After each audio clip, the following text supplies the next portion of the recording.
I think stigma is one of the major reasons that we have disparities in healthcare, especially mental health care.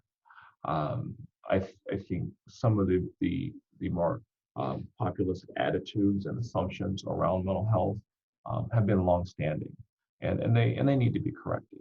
Uh, First of which, to fight that, we push back on stigma education, right?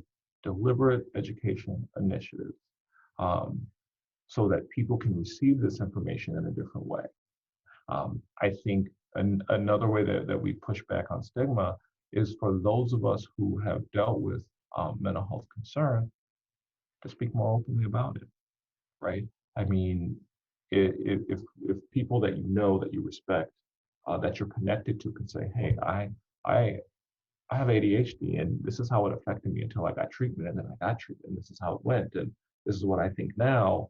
One, it normalizes it, and it gives a perspective that's rich and authentic. And so I think both publicly and in individual interactions, our willingness to discuss these things openly, without shame, without guilt, um, is really important, because it models that.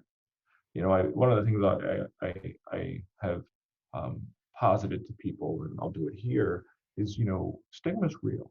It's everywhere, and it's interesting because there's so much stigma, but in the course of conducting my life, travel, other kind of things, I've yet to find someone who found out I was a psychiatrist and didn't want to talk about something going on with them or their parent or family member or loved one or a friend or have a story. And so a large part of stigma is a social construct, right? You take all these people and talk with them individually, we can talk about health and mental health and emotionality and the things that have gone on and trauma and how it affected us.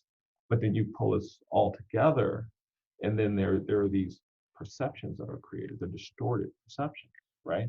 Um, and so to me, that's a sign of hope, because we can affect social constructs, right? With education, um, with relating to people, with reaching out and saying, "Hey,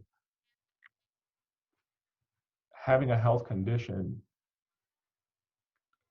be treated effectively can significantly change your life." I often have to make comparisons to other more common physical illnesses, because the stigma comes into the office with families when I talk with them. And the concept of this, we kind of have this Western concept that's, you're supposed to be self-sufficient, independent. You ride off on a horse and do everything you need yourself, pull yourself up by your bootstraps. Um, and so if you're feeling down, or you can't focus, or you struggle in these ways, that somehow there's something wrong with you, right? This is a very common human condition. And so, when we have someone with seizures, right?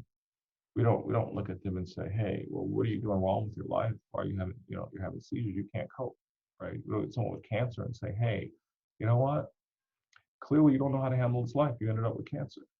Um, and those things sound silly when we say them, right? Okay, the reality is the brain is the most complex organ in our body, right? And it's the one we probably know the least about. Everything you see, experience, emotionally, physically, externally, all of it is processed through the brain.